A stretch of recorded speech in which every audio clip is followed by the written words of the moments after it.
I'm down here. I just made a video of these guys cutting up those halibuts. It's halibut fishing right now. They got some huge halibuts in there. I saw a guy in the Oregon coast once. One was like 68 pounds. Needed two guys to carry it.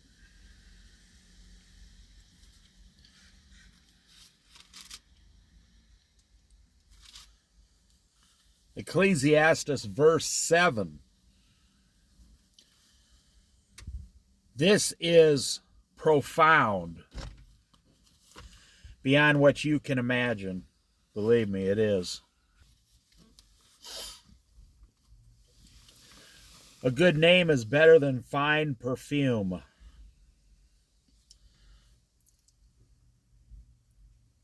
Fine perfume being the example of the finest things you can get in this world.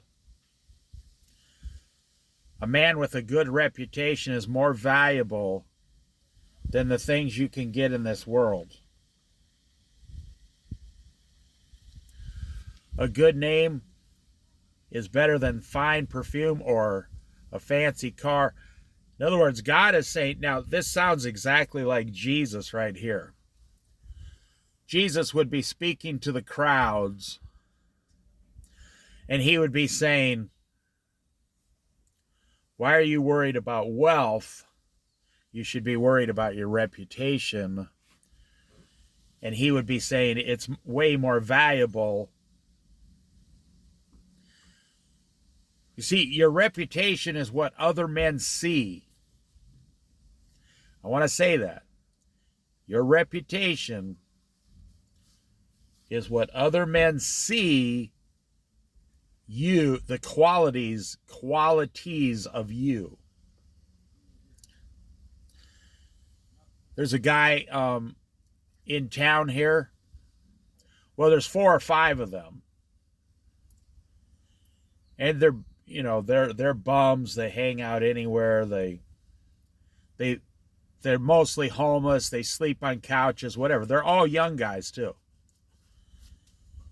And they'll walk right into a grocery store, pick something up, and walk out. The police have arrested them at least 20 times each.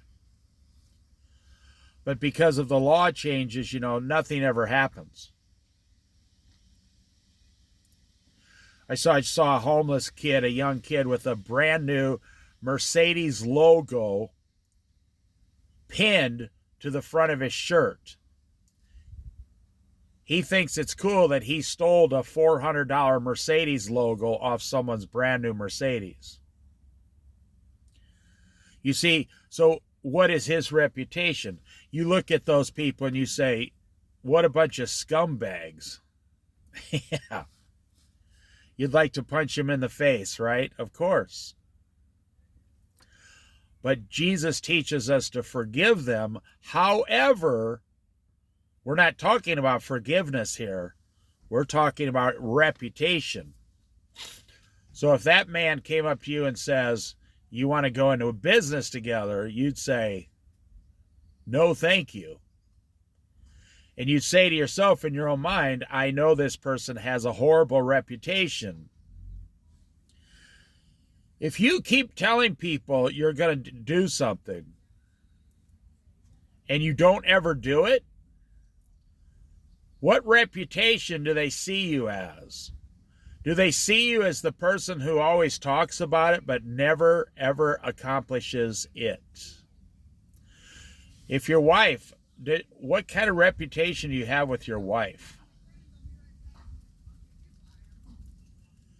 Your reputation is better than the finest perfume on the earth.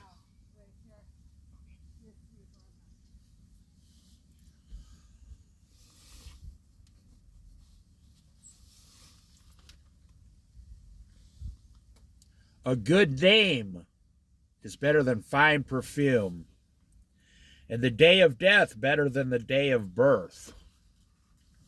Well, what he's saying was, you have to understand how people lived back then. Back then, you had like a 40% chance of being born into slavery. If your parents were slaves in the master's house, now I'm not talking about the 1850s in America. I'm not talking, no, not that kind of slavery. That was forced slavery. That's when they went and got black people out of Africa, beat the hell out of them, put them on ships, never fed them, and the ones that survived were considered the strong ones, and then they were taken off in chains across America and sold against their will. Those in Africa, they were free men.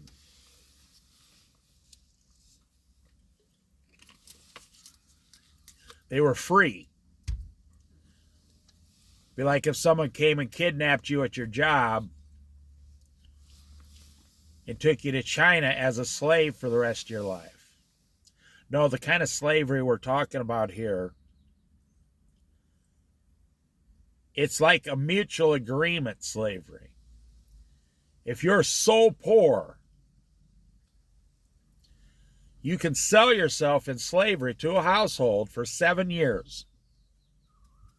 See, there's a time limit on it. You can sell yourself to an Israelite household. Now, not so much in Egypt, that you might be a slave a long time in Egypt, but you could sell yourself for 7 years, and at the end of that 7 years, the owner gave you a choice. You can leave and go on your own, or he could put a ring in your ear and purchase you for life because you love living with that owner. He gives you a lot of stuff that you could never get on your own. Like if I was slave for the king of Saudi Arabia, in 7 years he says, you want to go out on your own, or do you want to stay here and continue, playing with all of the toys, Most people would stay with the king of Saudi Arabia. So, what is your reputation? What is your reputation in this world? Now, what they're saying is, and the day of death is better than the day of birth. Let me finish that. Back then, the day of death meant all your hard labor was done. That's not something we understand in America. American Christians don't understand what hard labor is, period. You say, you take offense to that. Yeah, nurses work hard, doctors work hard, lawyers work hard, but they get paid, a lot of money. Doctors and nurses get paid a lot of money. So,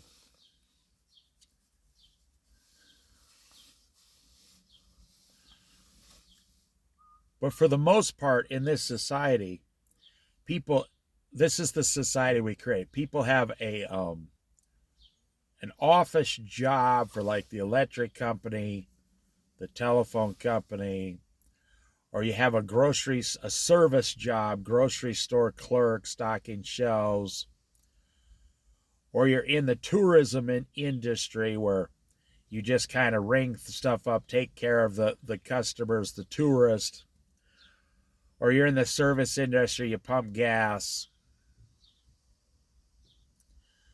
I'm talking about people before technology 2,000 years ago. When if they said, we need 100 trees,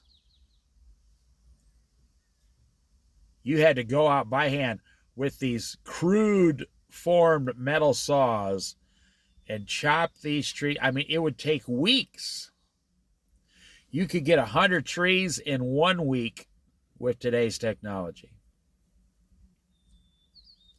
Back then, it would take months of hard, brutal labor, blisters. Your hands were bleeding. If you had the wrong situation in life, I'll put it that way, you'd get a whip against your back for not moving faster.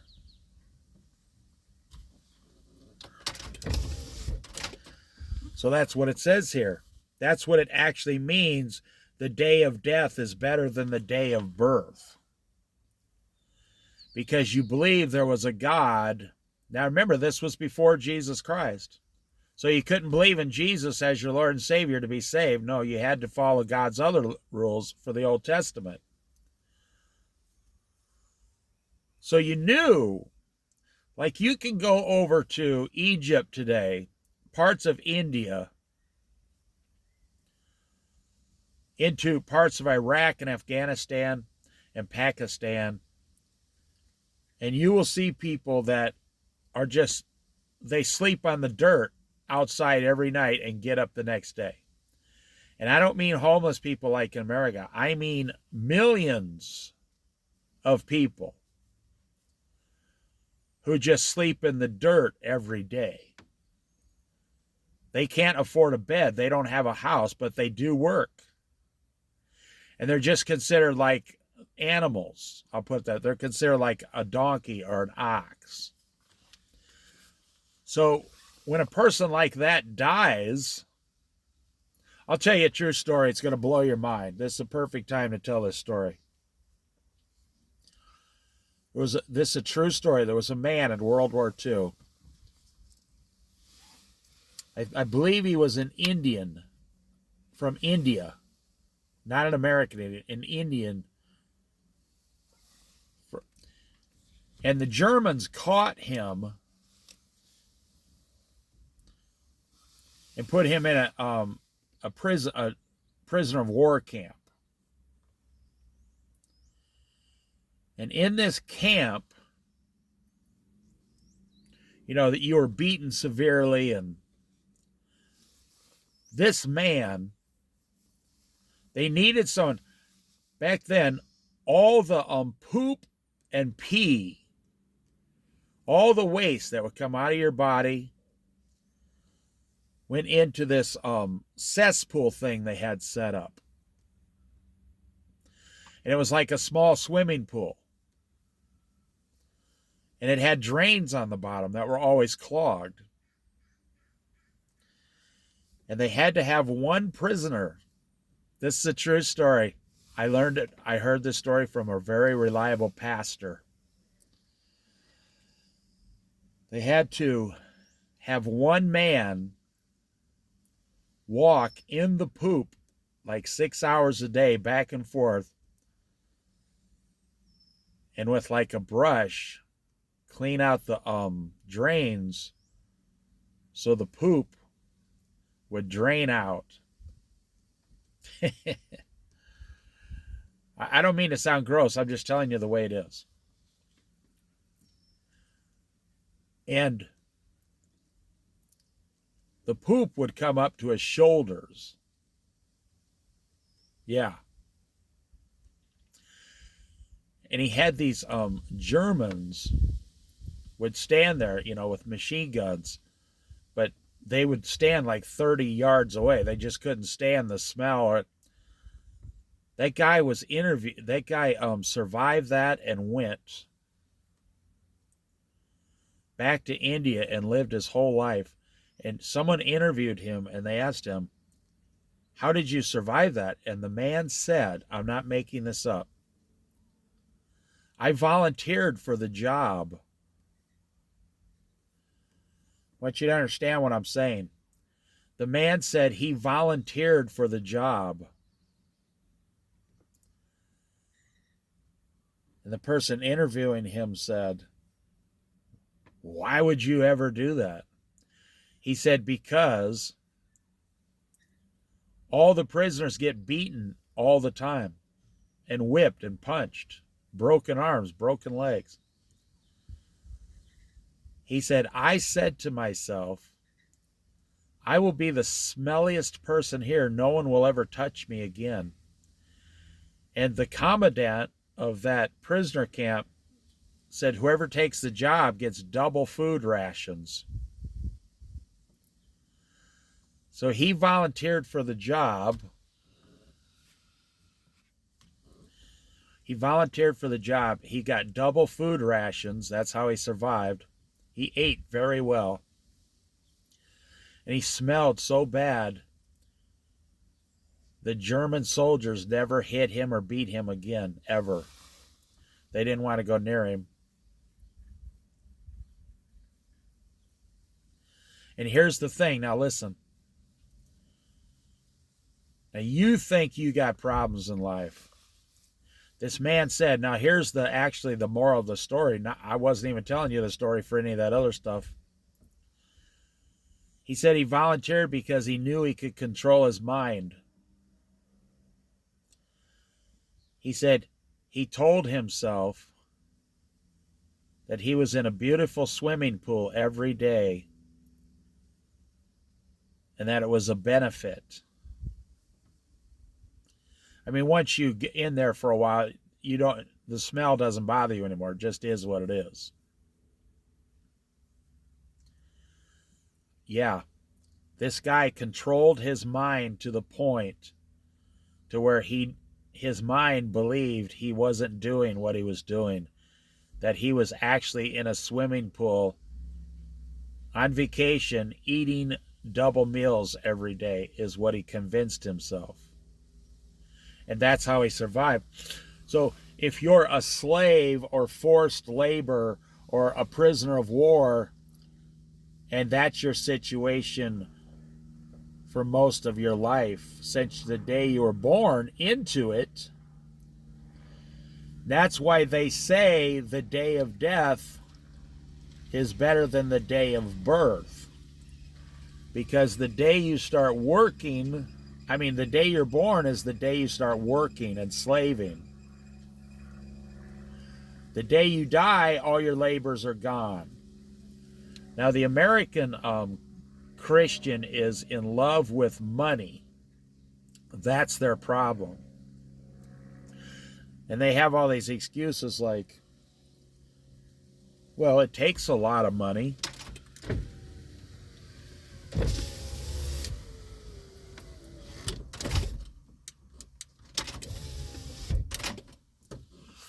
It takes a lot of money to buy this stuff, Dave. And I tell you, then don't buy the stuff. Because time is your most valuable resource. Now, we can even say that today, that when we die as Christians, it's going to be better than when we were born, because we're born into this world. When we die into the world of heaven. That's why they say that. A good name is better than fine perfume. We went through that. Your reputation. That's why I say become a doer, and people will give you the reputation of that guy's a doer. He'll get it done. He accomplishes stuff. He doesn't just sit around and do nothing. He actually does something. And if you're just doing nothing, you got no YouTube channel, you don't have a job, you're just holding on to the money you have, you're not trying to help anyone else outside of your family, it's just you and your spouse and your children, and you're just trying to wait for the day of retirement, and you're only living for yourself. If you're not helping other people along this journey called life that God gave us, if you're not helping other people, you're missing the entire point of being alive on this earth. Verse 2, it is better to go to the house of mourning than to go to the house of feasting. For death is the destiny of everyone. The living should take this to heart. It is better to go to the house of mourning because instead of the house of feasting. Why? Because what is feasting? What does feasting produce? It keeps producing your downfall. The more you drink, the more you have to drink. The more you eat, the more you have to eat. So you take a 500-pound man, 500 pounds. They exist. They're all over. They're like 6'4". They weigh 500 pounds. We see them all the time. It's a normal thing today. Someone weighs 450 to 500 pounds. Sure, they're like 6'4", very tall. But because they've allowed themselves to get so big, They need to eat like 6,000 calories a day just to survive. The only way they can lose weight is they have to start cutting back, like, okay, cut down to 5,500 calories and then lose some weight, and then cut down to 5,000 and lose some weight, then cut down to, well, you say, well, that's crazy. No, it's not crazy, because The Rock, Dwayne Johnson, The Rock, the famous actor, The Rock, he said he eats 6,000 to 10,000 calories a day when he's working out. And he only weighs like 260 or 70 pounds. And he's like 6'4" or 5 or something. Solid muscle. Your body requires that many calories when you're lifting weights 8 hours a day. You look at a vegetarian. They're like, I had 900 calories today, and they can jog 15 miles.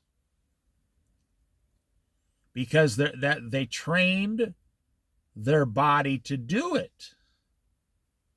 That's what their body's used to, 900 calories, and they weigh 126 pounds.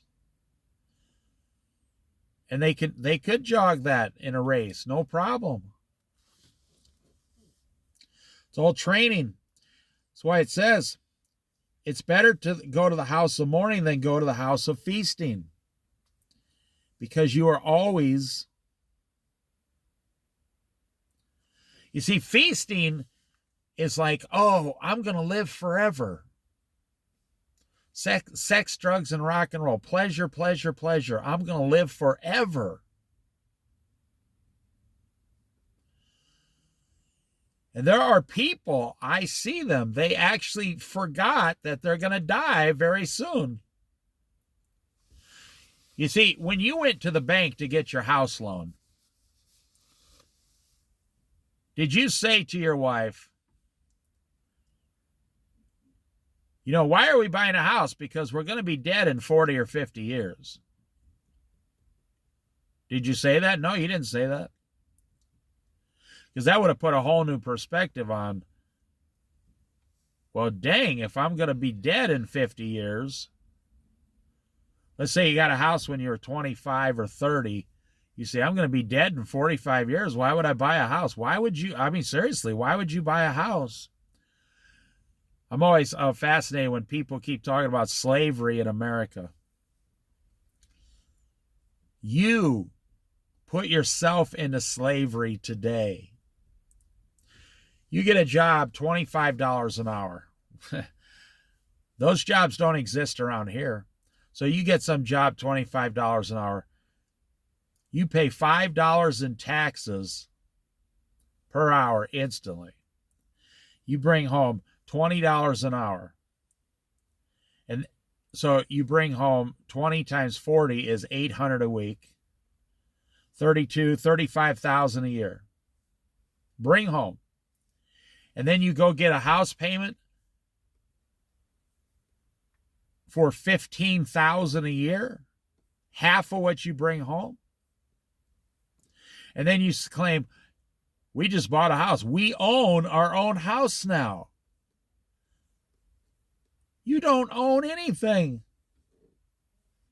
The bank owns the loan on your house. You have to pay for 25 years. Why would you do that to yourself?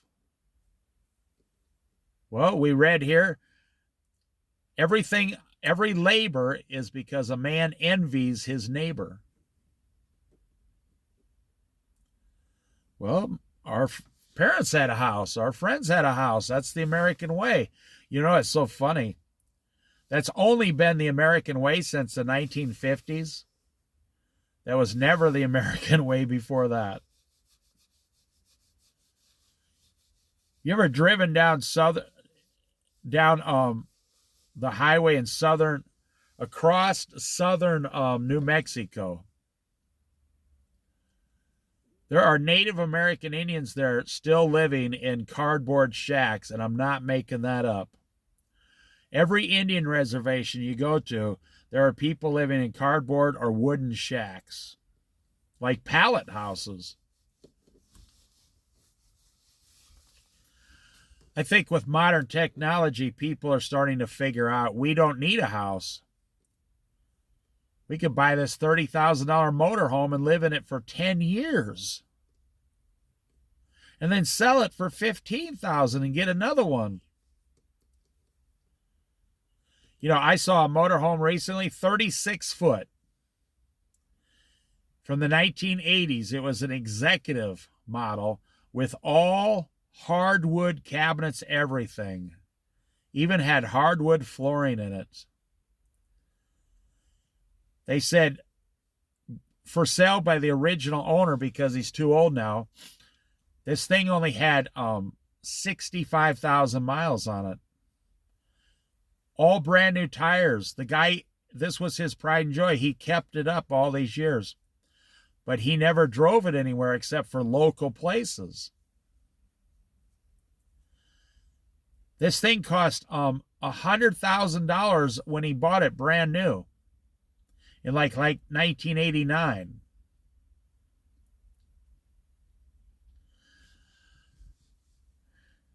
Guess how much he's asking for this motorhome? $4,000. I'm thinking about buying it, but nobody wants it. It's too long. You can't get into a campground hardly with a 36-foot motorhome anymore. And then now they have a new rule. They only allow motorhomes 10 years or newer in the campground. This motorhome is literally 70% brand new. And they only want $4,000 for it, and nobody wants to buy it because it's too long. It only gets 8 miles to the gallon. You can't park it anywhere.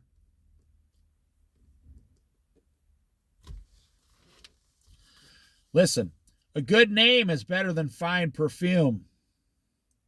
In other words, a good name, good reputation is finer or is better than the finest things on earth.